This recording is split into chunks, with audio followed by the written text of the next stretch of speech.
Welcome everybody as you're joining. We are another Monday session, which is, we're really loving these sessions and great to see everybody joining in as well.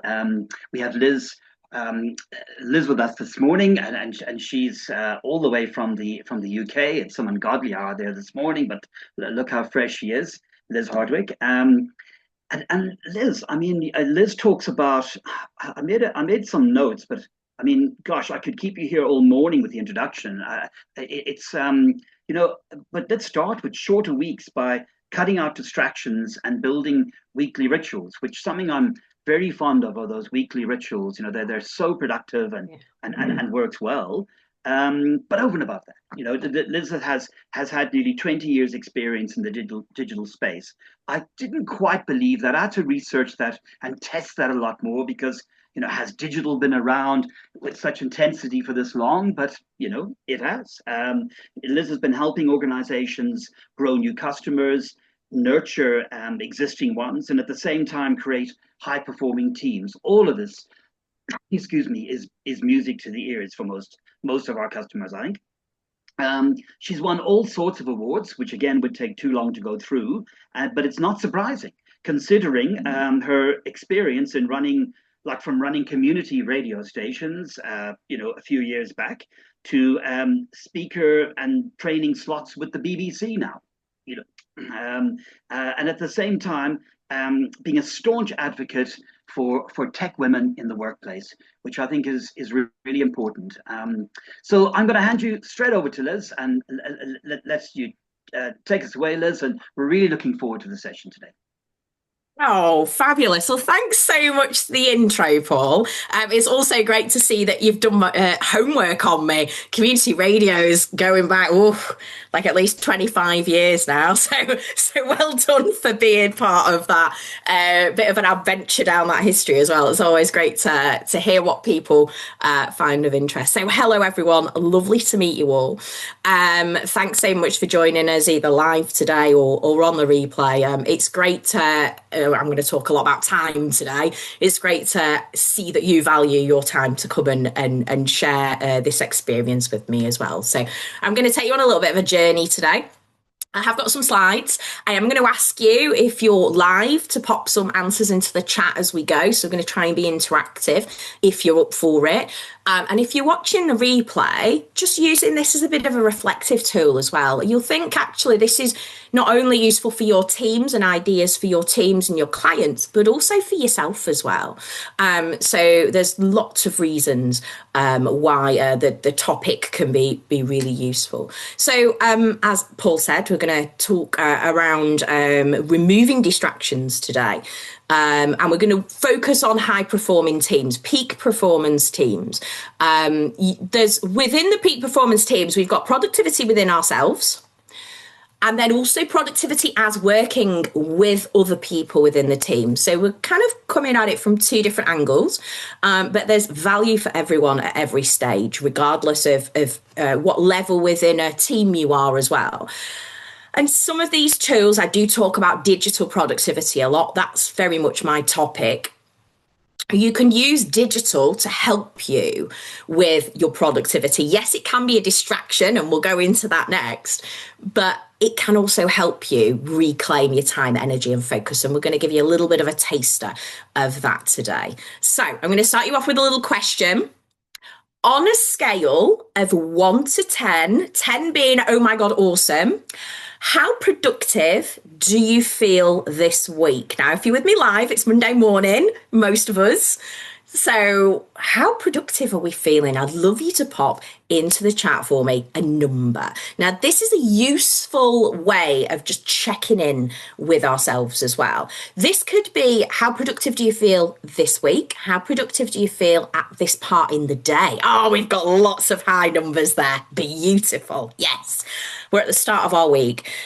If you think about going halfway through your week and doing the same thing again, this can be a really useful reflective tool just to take away, and it doesn't include any digital.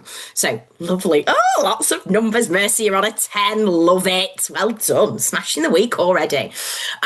So with that, there's a scale. There's a 1 to 10 scale. And you might have heard of the digital productivity wheel before. It's one of my blueprints that I've created. Everything forms around this. And it's similar to the wheel of life that you might have come across before. Different segments. You rate yourself 1 to 10, no right or wrong answers, but it helps you get a bit of a check of where you are right now. There's just a level at which you can start at. And there's different elements of this that break it down. So if you're interested, I've got some resources. So there is a QR code there, and you can grab a copy of your digital productivity wheel yourself. But just to think about how productive, so you just answer the question, how productive do I feel this week? And it's the difference between productive, not busy.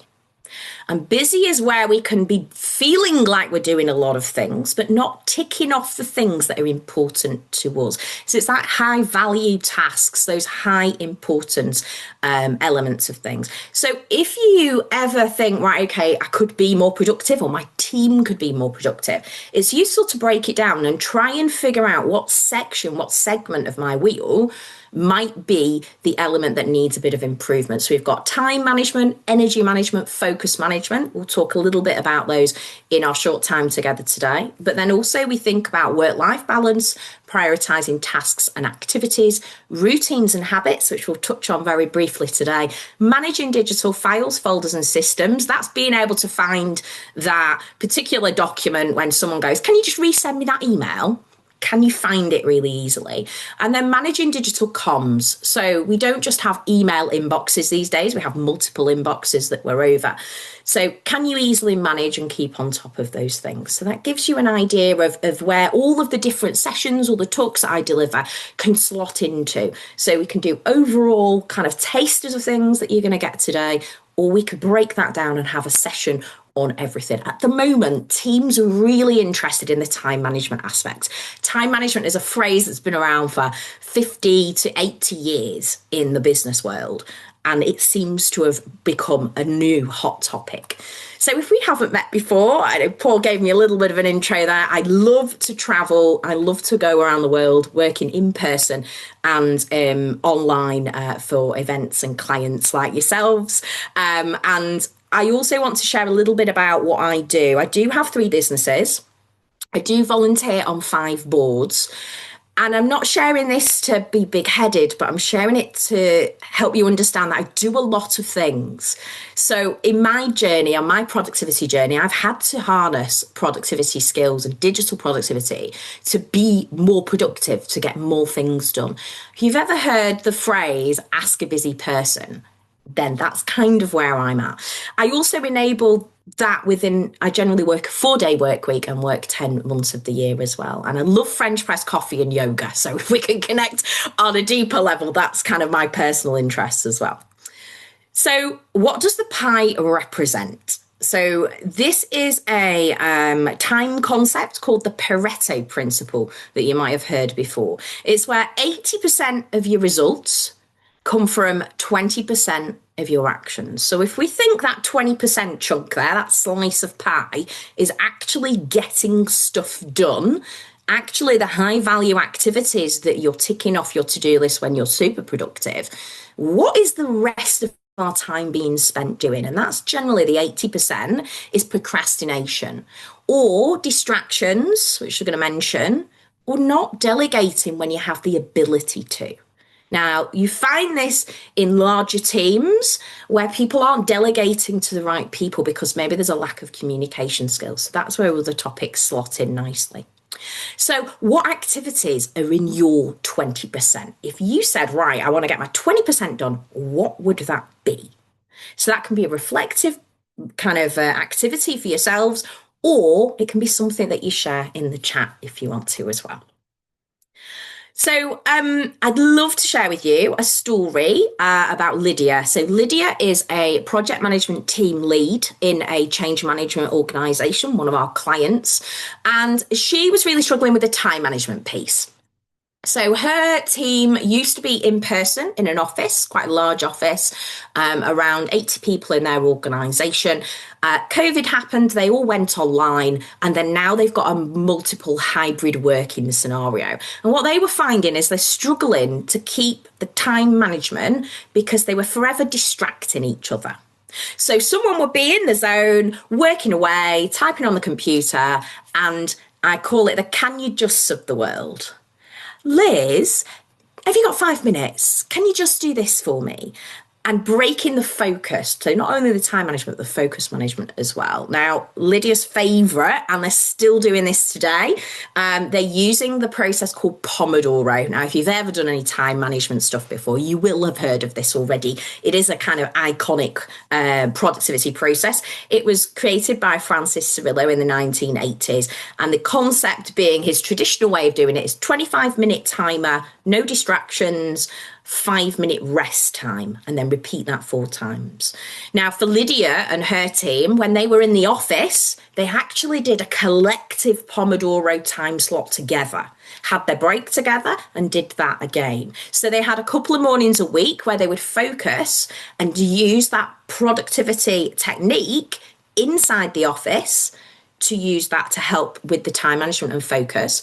But also, you could do that on a Zoom call or an MS Teams call. Everyone mute yourself. We do co-working like that. We run our own free co-working every couple of sessions. We'll use 25-minute blocks of time. 25 minutes, 5-minute rest break. If you do 4 of those, that's a nice 2-hour chunk. And then also digital productivity. Liz has an app for everything. So the app that you would love to check out is RoundPie. It used to be called something different. They've just rechanged their name. And it works on all devices. It works on your phone. It works on your laptop. It's Mac and it's Android and it's Windows compatible. Synchronizes also with lots of other tools. Now, I'm not going to share a lot of this today, but one of the topics that I can also talk on is about integrations and automations.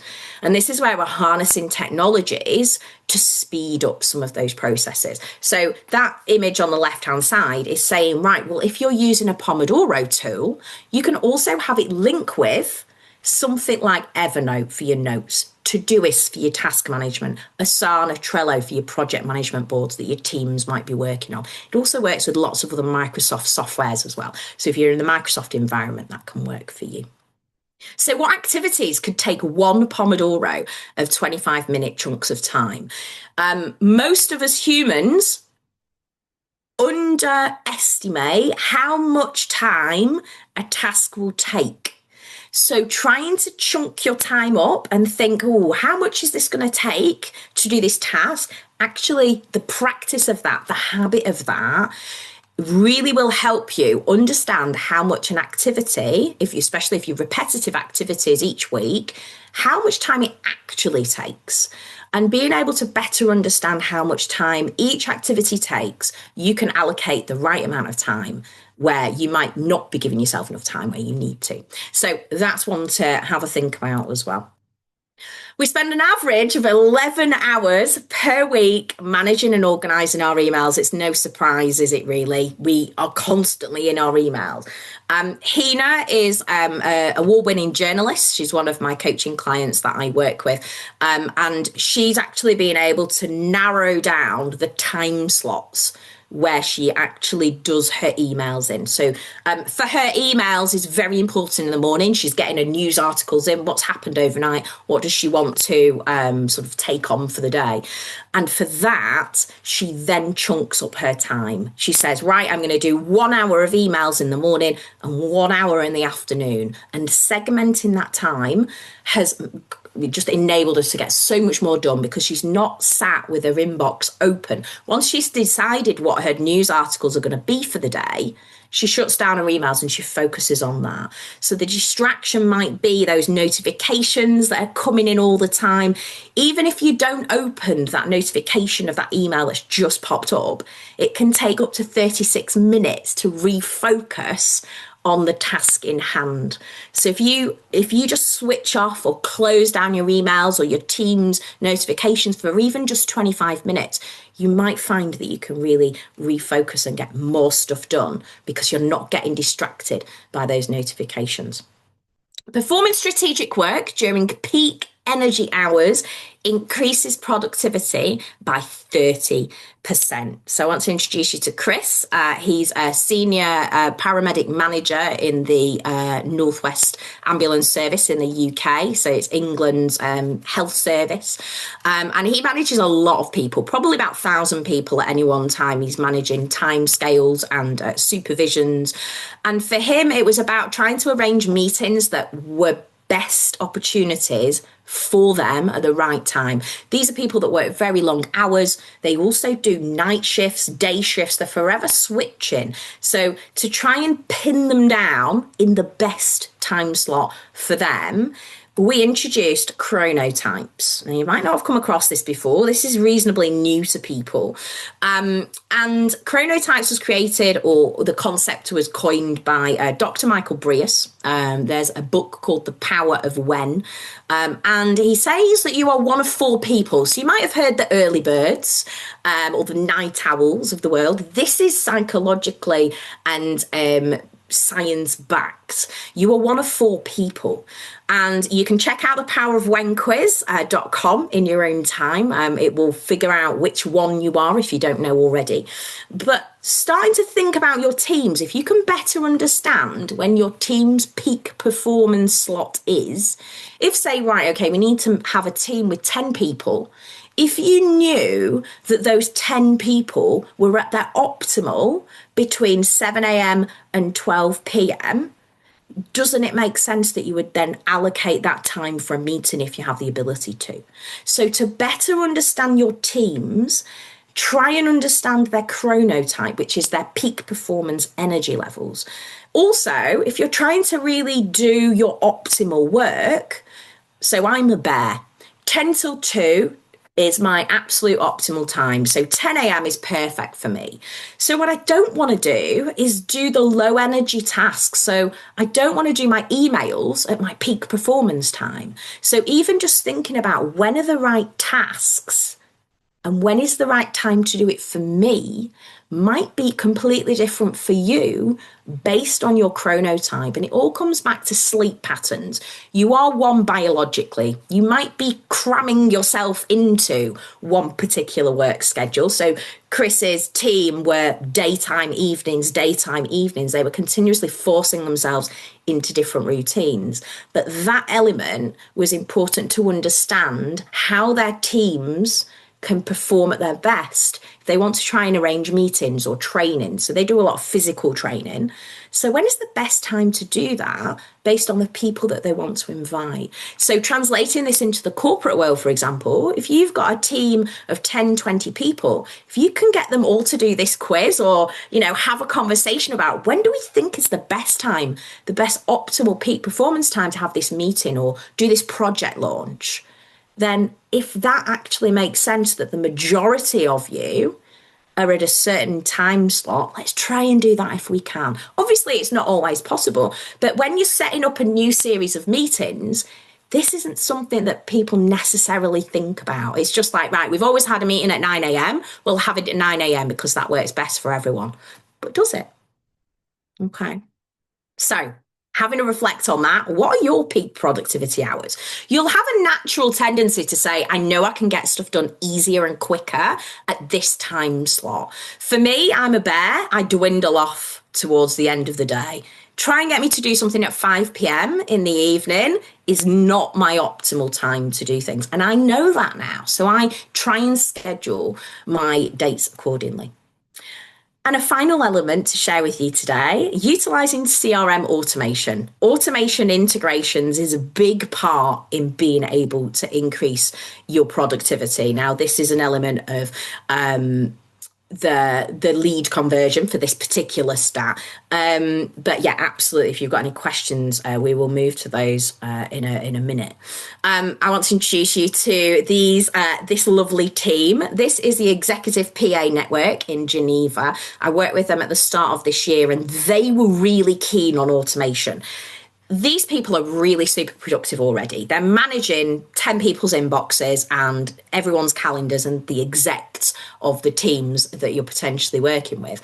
So they were pretty organized already. I'm like, how can I help you with your productivity? And it was all about the automations. And they wanted to better understand workflows. And my simple tip to get you started with that, to have you think about what habits you're already doing on a regular basis. What things could be automated? Now, there's a couple of flags in that. If you say, I'm forever doing X, or there must be an easier way to, or quicker way to do it than this, then drawing out your workflow of what you need to do, there might be elements in that process that then you can actually use digital to harness. Now, loads of people start asking me questions about, well, what about Notion and what about Microsoft Automate Power BI? I would say start and draw out your workflow first. What are the tasks you need, or what do your team need to automate that just can remove some of that manual processing that you're doing day in, day out, especially if it's a habit that you have to do every day. Think about if you could draw it out, then start to think about what tool might fit the bill. So that's it. We're going to go for questions now. There is a little resource that I will share with you in the chat as well. You can grab the QR code if you're watching the replay.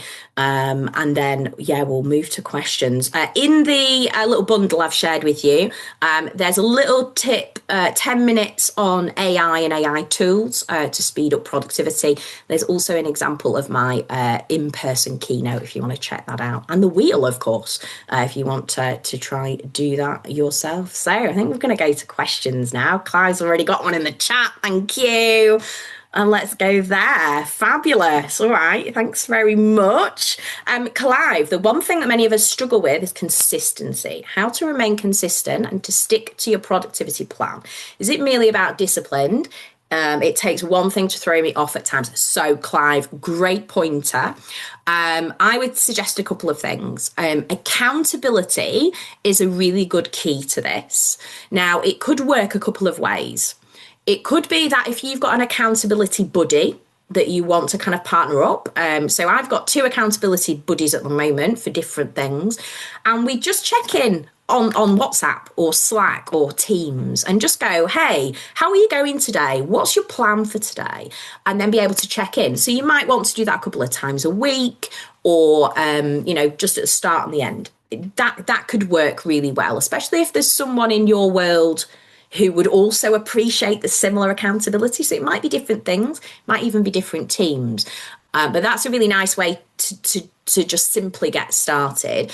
But also the consistency bit, try not to be too hard on yourself if you're starting new things and new patterns. I think we are just expected to do things straight away really well.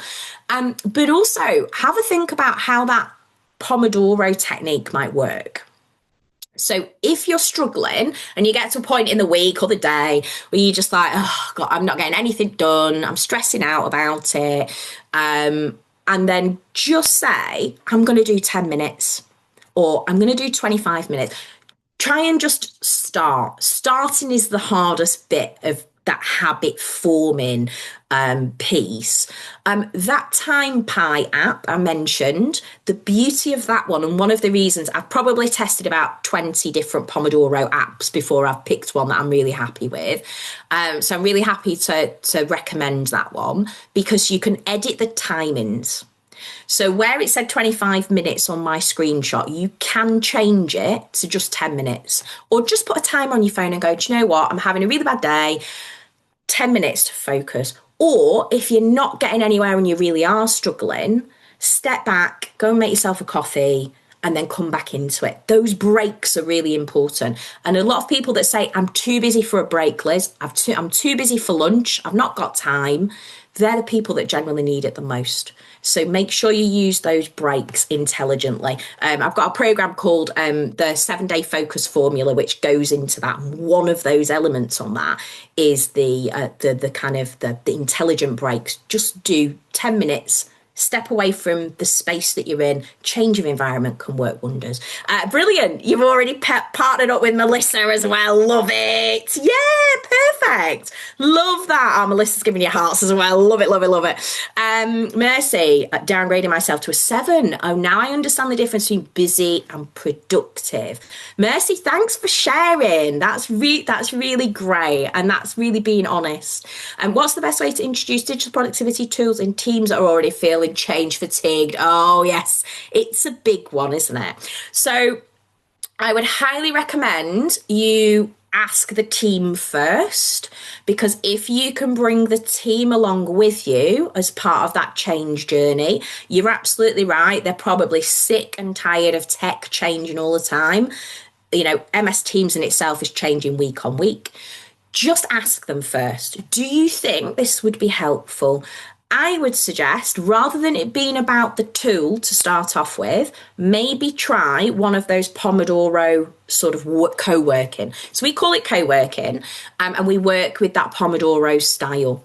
And so it might be you just do 1 hour and say, listen, we're trying something new. It's no extra tech involved, and you just jump on your Teams call, jump on your Zoom call. You can set a timer on your phone. There are ways to do it where you put a timer on the screen as well. But then everyone just mutes themselves and gets on with things. And that might just help people, because that goes back to the kind of accountability piece we were just having a conversation with Clive on. It might just be they just want to feel a little bit more supported, rather than here's another bloody piece of technology to use. So I would say start off by asking them, is there anything we can help you with? Is there any suggestions others have already got? And then maybe just start off small. Maybe just start off and say, we're going to try something new. How about we all work together? Because that collectiveness, once people generally do a co-working together as a team, where they're all just getting on with stuff, the fact that they've not distracted each other works really well. But also they normally come out of it saying, I have got so much work done. Like just having the focus, switching off the emails for 25 minutes, that kind of element, and then it builds conversations. When are we next doing it again? So maybe just try that little one thing first, and then see how you go with that. Fabulous. All right. Any more questions? These questions are awesome. Oh, fabulous. Asking with help with the big brother syndrome as well. Feels are constantly being watched and judged. Yeah, got you. Depending on what organisations teams are working with, and what technology they're using in terms of tracking what you're doing, that can err on the side of being actually quite unproductive. But if you're in an organisation, sadly, that is tracking your every move, that can be stressful. So in that respect, I would just try and sort of use the tools that you have at your disposal already. So for example, if you're using task management tools, you might want to pick a tool within the MS Teams environment or within the intranet environment if you've got one, so that you know that is being tracked properly. Because I think one of the grey areas that you find when they have been tracking you and they are seeing what you're up to with different tools, you can get flagged if there's an app or tool that they don't understand, that isn't not in their automated system of accepted softwares. So for example, TimePie might pop up as a questionable tool because it's not one of their sort of assisted provided things you're working on. So within that might be a suggestion to look at. I think there's one called Pomodoro Timer that's inside the Chrome browser. So then there's different ways of kind of saying, well, this is really productive, but sometimes the tools don't marry up that technology tracking software. So yeah, just keep your head down and maybe have a conversation if you can about, can we add some of these productivity tools that are really helping us, but it makes it look like we're not doing what we should be doing. So yeah, I understand that frustration. Nikki's saying, really like your idea of all working together on an online call, collectively implementing the Pomodoro technique. What a great idea. Nikki, absolute pleasure.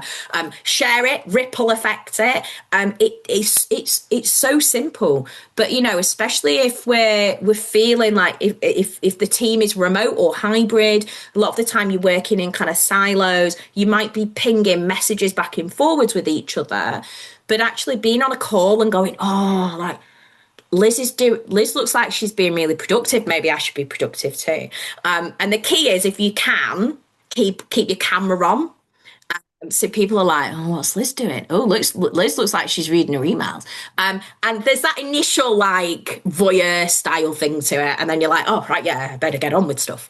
Yeah, great idea. It works for so many teams. And it's just dead simple. Super duper. I think we're at time, guys. Yeah, we are, Liz. Fantastic and a really productive session, honestly. Just sort of to close off, we got like the last remaining minute or whatever. A lot of our customers that are on the call now and that will listen to the recording afterwards are looking for speakers to book for their conferences. Now, what in your experience, what's the ideal type of conference you love to be booked for? I mean, we can see how you can be of great use and value to organizations across the board. Just in the conferencing environment, is there anything in particular you'd like to share with us? Brilliant. Yeah. So a super niche, I think, is PA, VA, and EA networks. So assistants of executives. Absolutely love this stuff. Also, they can be the key people of influence to ripple affect some of the learnings elsewhere. Also, topics like this seem to go down really well with membership organizations or employee engagement within bigger corporate organizations. So if you've got staff team away days or sub bits of conferences or full conferences where you just want a bit of inspiration, the topic, time, energy, and focus generally are those three key areas where digital productivity really slots in really nicely.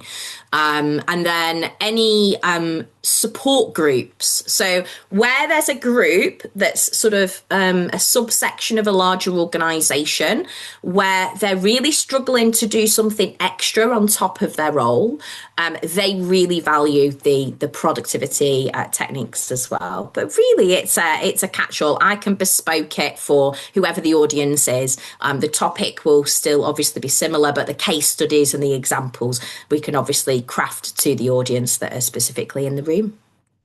I can see it, and I can see many other applications.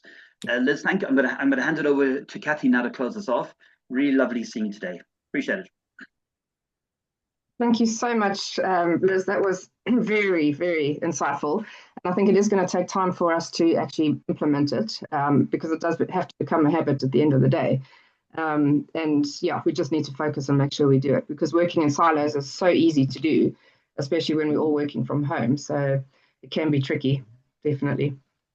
So next week we've got Ed Jordan.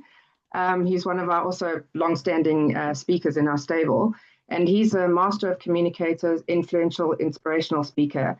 And he's very passionate about innovation, people, and culture. So if you really like that topic, please can you join us next week, 9 o'clock again, South African time.